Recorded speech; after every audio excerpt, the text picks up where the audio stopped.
Assalamualaikum warahmatullahi wabarakatuh. Okay, first of all, let me introduce myself first. My name is Arya Alam Purnama Hasan. So on this occasion, I would like to give my result of my rencana pelaksanaan pembelajaran atau yang disingkat sebagai RPP. Nah, untuk kesempatan kali ini saya akan memberikan hasil dari rancangan yang telah saya buat.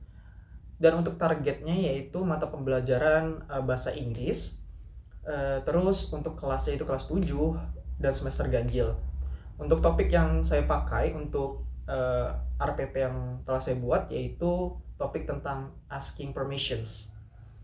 Dan untuk alokasi waktunya untuk sekali meeting yaitu 2 kali 40 menit yang mana di total menjadi 80 menit pembelajaran. Oke, kita lanjut membahas tentang kompetensi inti. Jadi di kompetensi inti ini include 4 poin. Yang pertama itu KI 1 tentang menghayati ajaran agama yang dianut.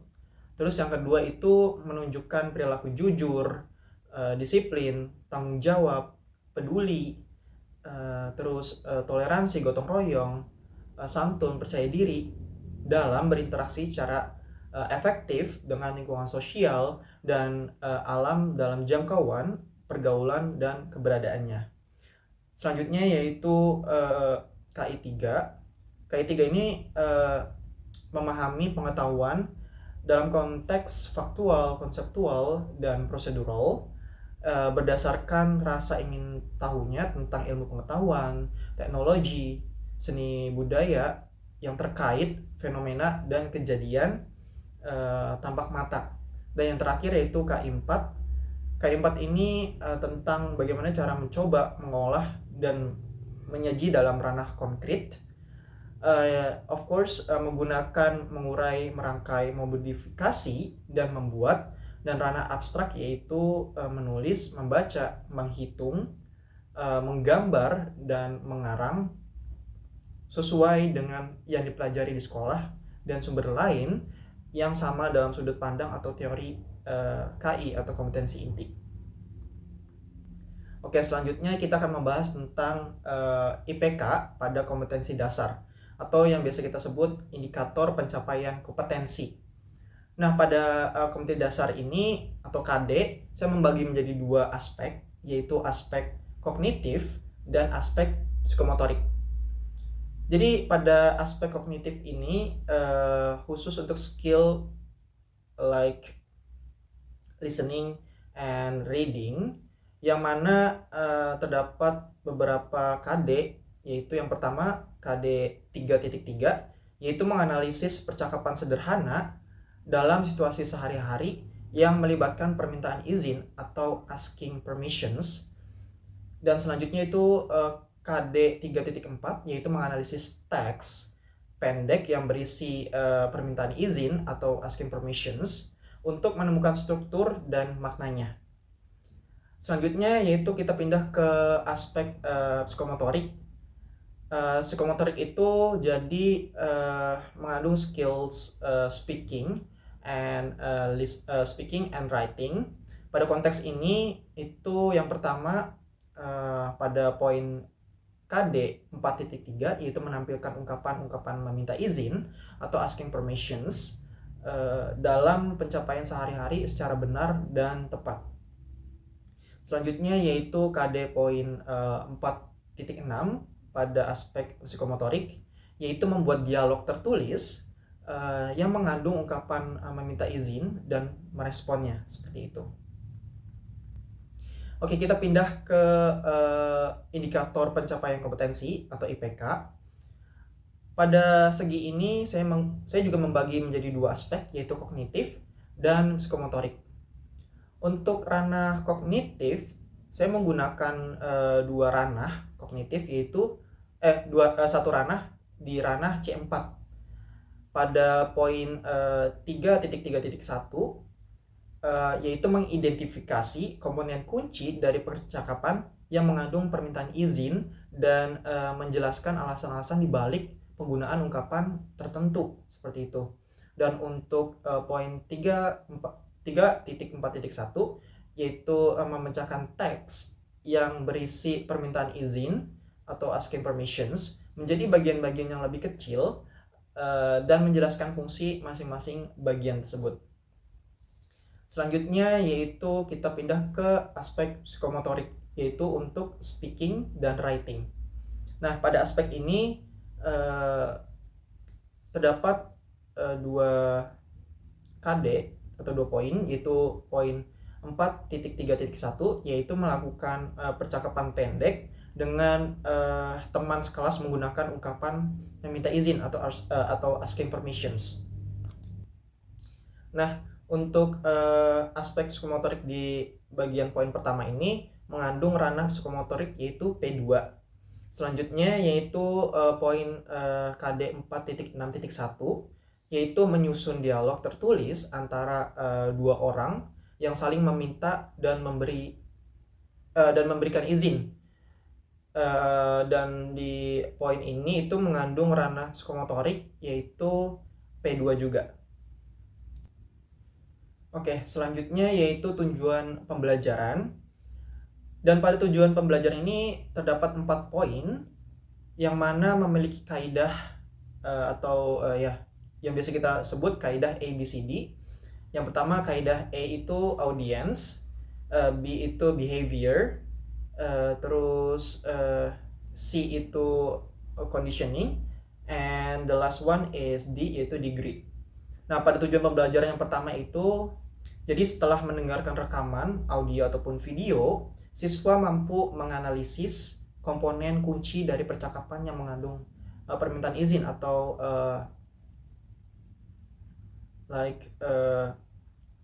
permintaan izin dengan tepat. Selanjutnya yaitu poin kedua, jadi setelah membaca teks pendek, siswa mampu menganalisis teks yang berisi permintaan izin dengan mengidentifikasikan dan menjelaskan fungsi masing-masing bagian dengan tepat. Selanjutnya poin ketiga yaitu setelah diberikan contoh percakapan dan latihan berpasangan di kelas, jadi siswa mampu melakukan percakapan pendek dengan teman sekelas menggunakan ungkapan meminta izin yang mungkin dengan ketepatan yaitu 80% dalam penggunaan ungkapan yang tepat. Dan poin yang terakhir yaitu setelah mempelajari contoh dialog dan struktur kalimat yang benar, siswa mampu menyusun dialog tertulis antara 2 orang yang saling meminta dan memberikan izin atau giving permission dengan menggunakan setidaknya 5 ungkapan meminta izin yang tepat dan sesuai konteks. Selanjutnya yaitu kita akan membahas tentang materi pembelajaran. Tentu untuk materi pembelajarannya itu bahasa Inggris tentang meminta izin dan memberi izin atau biasa kita sebut asking permission and giving permissions. Dan untuk pendekatan model dan metodenya, di sini saya menggunakan pendekatan syntax scientific approach dan model project based learning. Dan untuk metodenya yaitu pengamatan, diskusi, tanya jawab, penerapan aplikasi, dan penugasan. Selanjutnya yaitu sumber dan media pembelajarannya. Di sini saya telah membuat atau memberi sumber yang mana mengandung sistem authentic dan created material berdasarkan video YouTube, metode pembelajaran melalui penjelasan teks, dialog gambar, dan video for reading listening task. Dan untuk media pembelajarannya saya menggunakan Bamboozle untuk brainstorming, and then AI grammar check by spell of Fixie untuk media check grammar, dan Quizzes untuk media for listening and reading. Dan selanjutnya yaitu karakter siswa yang diharapkan. Di sini saya mengharapkan siswa dapat menerapkan perilaku yang religius, nasionalis, mandiri, dan integritas. Kita lanjut ke kegiatan pembelajaran. Di sini pada kegiatan pembelajaran terdapat 3 komponen atau 3 aspek, yang mana terdapat pendahuluan, inti, dan penutup. Dan untuk deskripsi kegiatannya, Yang pertama pada tahap pendahuluan, orientasi. Jadi pada tahap ini tuh guru membuka kelas dengan salam atau greeting dengan check attendance kepada murid-muridnya. Selanjutnya setelah greeting dan check attendance, guru memberikan arahan untuk brainstorming menggunakan aplikasi Bamboozle. Jadi untuk brainstorming kita gabungkan di tahap pendahuluan untuk memicu daya otak siswanya. Selanjutnya setelah melakukan brainstorming, guru menjelaskan definisi singkat tentang media aplikasi yang akan digunakan pada saat pembelajaran berlangsung. Dan setelah itu, guru memberikan penjelasan materi tentang asking permissions melalui video pembelajaran yang sudah disiapkan sebelumnya. Jadi siswa juga wajib menyimak karena akan berkaitan dengan skill listening dan reading. Untuk alokasi waktu pada tahap pendahuluan ini memakan waktu 25 menit kurang lebih. Selanjutnya kita akan beralih ke aspek inti yang ada di kegiatan pembelajaran.